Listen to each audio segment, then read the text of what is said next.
So from here, click on create.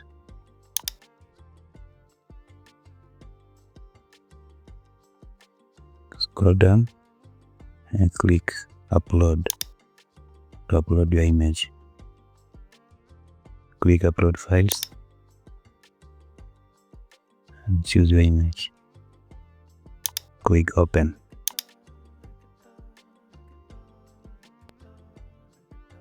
When your image has been uploaded, click edit image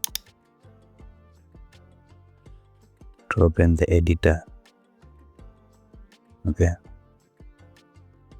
Then here under Magic Studio, click BG generator. Okay.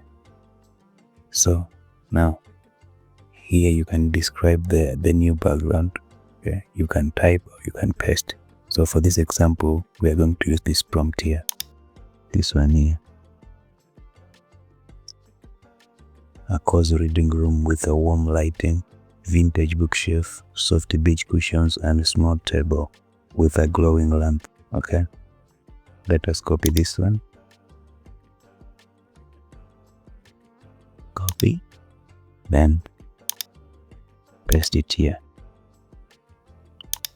Okay. So if you have no idea what to generate, you can click inspire. Okay.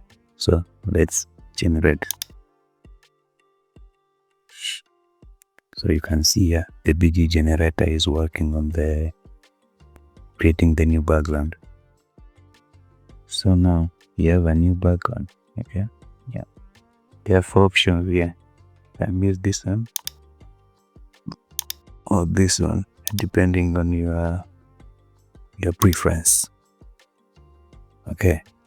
So if you are not satisfied with the new background, you can generate again. Okay. If you are satisfied, you can click done. If you want to add some effects to the background, click this sun icon here. Okay. Use a balance to relight. You see? There's some changes. Okay. That is balanced relight. You can use maximum relight. Okay. Or this one. Or none. Whichever you like. Okay. So when you're done, you just click done. And here on the top right corner, you can either save the image in your designs. Okay. Or you can click this download icon to save the image into your PC.